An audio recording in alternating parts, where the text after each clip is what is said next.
Tapos bumili din tayo ng baka. Ayan, bumili kami ng baka, guys. Ano yan, sa buwan?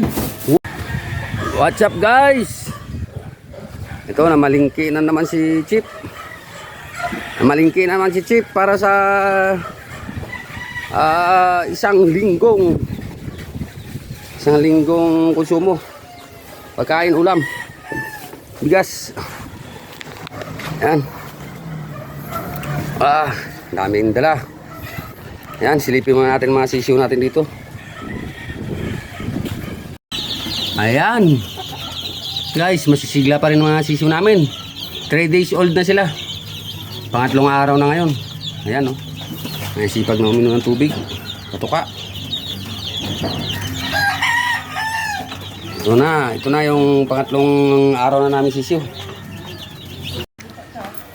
Ito na, guys, yung ang aming bigas. Dala-dala ng ating badyaw. Ito, at titignan niya yung ating napamili.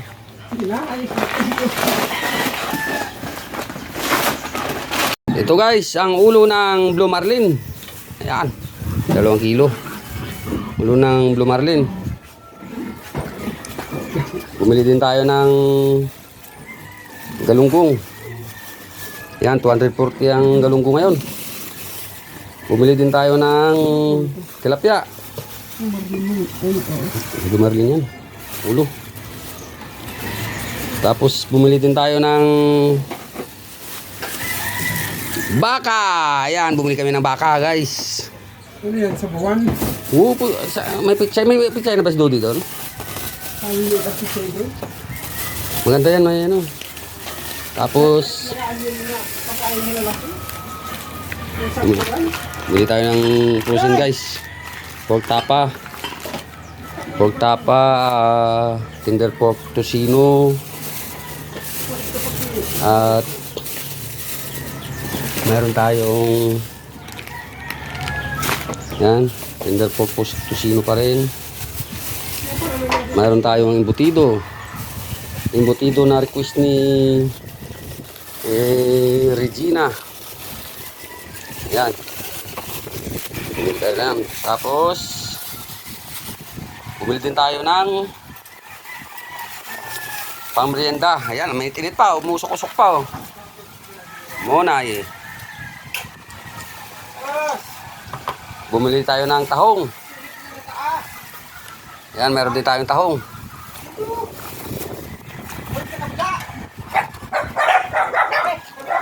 Bumili tayo ng mantika.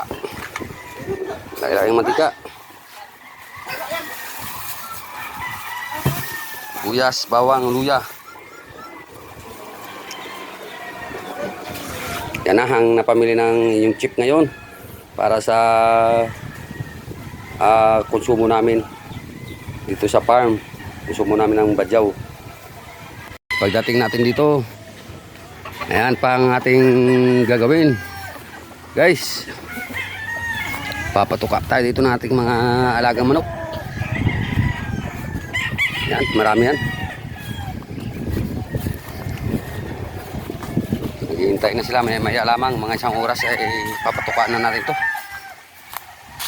Galing kasi tayo sa palengke, kaya silip-silip muna tayo ng sitwasyon ng mga manok.